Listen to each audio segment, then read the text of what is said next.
आपण माने तो मार्केट रो मिठा किनिकी खाउथिबे किंतु घरे जदि आपण मानकर केतेबेले मिठा खाइबा पई इच्छा होला ताले एई प्रोसेस रे मिठा को बनांतु पूरा मार्केट रो मिठा परि लागिबो। टेस्ट भी पूरा जबरदस्त रहिबो। वीडियो को स्किप न करी पूरा संपूर्ण देखंतु। संपूर्ण देखिले आपण माने घरे एई प्रोसेस रे बनै परिबे।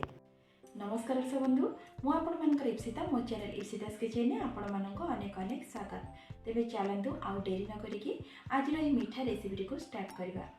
एथिपाई देखो मो मैरीगोल्ड बिस्किट को नहीं मोटी छोट 2 पैकेट बिस्किट नहीं आपण मैंने मैरीगोल्ड आउ गोटे बिस्किट आसूँ आपण मैंने सेटा भी नहीं पारे। ये बिस्किट गुड़िक सब भांगीदबा। देखो मो हाथ साहाଯ୍य गुंड कर टिके जोटा कि इजिली ग्राइंडिंग होमती भांगा द्वारा। आज मिठा को मो ये मैरीगोल्ड बिस्किट रे ही बनइबे। आपण मैंने सुजी छेना सबुथिरे बनइथिबे किंतु थरे एमती बिस्किट रे बनइकी देखंतु। एठी देखंतु गोटे कप रो मिल्क पाउडर एवं अल्प क्षीर को नहीं चीनी को मध्य नहीं सीरा प्रस्तुत करने एवं मिक्सिंग जार नहीं जावा से सब बिस्किट को मुझे दे दूँगी जो भांगिकी रखी। आपण मैंने जदि छोट जार नेबे ताहले अधा अधा करके ग्राइंडिंग करेंगे। ये देखो सब बिस्किट को दे सारापर ताकूटे ग्राइंडिंग कर नहीं आसी। ग्राइंडिंग कर सारापर ये मु गुजराती को दे दूँगी। गुजराती आपण मानक जब पसंद थी आप स्किप करेंगे। एवं भल से ग्राइंडिंग कर नहीं आसली पूरा पाउडर हो गला। आपण मानक देखा एमती ही पूरा फाइन पाउडर करेंगे बिल्कुल जमी खदड़ा अंश न रही। गोटे मिक्सिंग बाउल को से बिस्किट रो पाउडर को देदेबा। तापर से अमूल को दे दूँगी।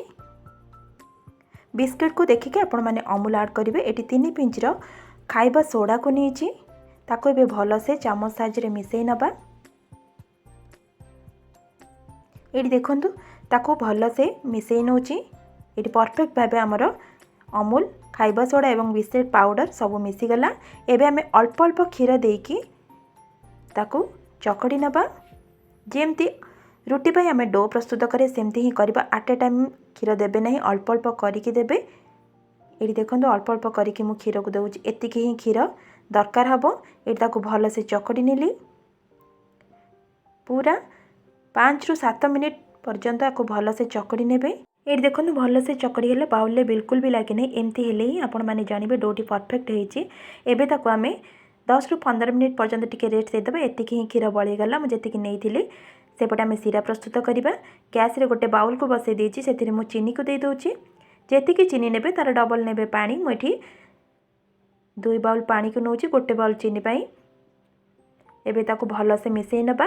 गैस रो फ्लेम को लो टू मीडियम रे रखिथिबे।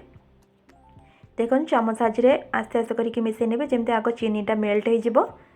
किछि समय छाड़ी सारा पर देखो चीनी ये मेल्ट हो गलानी। आउ 5 ରୁ 7 मिनिट ताको बसई देले हमर सीरा प्रस्तुत हो जिवो। एठी मु अल्प केसर को दउची। आपण मन पाखे जदि केसर नथिबा आपण माने स्किप करि परिबे। एबे सीरा हमर रेडी हो गला। एपटे देखो डोटी पूरा परफेक्ट हो जाइछि। बिल्कुल भी जमती क्रैक न रही से देखो। एबे आमे अल्प अल्प नहीं कि हाथ रे छोट छोट बॉल शेप करवा। ये देखो राउंड शेप रो मुझे कर नौची। आपण मानक मिठार साइज जी दरकार थी आपण मैंने हाथ में से आणिक डो को ताकू राउंड शेप करेंगे। देखो गोटे रेडी हो गला। सेम प्रोसेस रे आउ गोटे ये मिठा को ये बन नौची। ये देखो आठू बेसी बड़ा आउ करें कारण यहाँ फुलब। ये देखो गोटे आउ गोटे प्रस्तुत हो गला। देखो बिल्कुल भी क्रैक नहीं। आउ गोटे की रेडी करेली ताले आमर सबू मिठा गुड़िक ये रेडी हो गला। 2 पैकेट बिस्किट मोर ये 12टी मिठा ये मोर तैयारी है। एबे गैस रे करी बसई थी करी गरम हो गलानी से तेल को दे दूची। तेल को टिके गरम होगा छाड़देवा। ये देखो तेल गरम हो आसलानी। आमे एबे मिठा को से ऐड करवा ताको एबे छाणीबा। जेतिकी तेल देबे आपण माने देखिकी से मिठा गुड़िक ऐड करेंगे।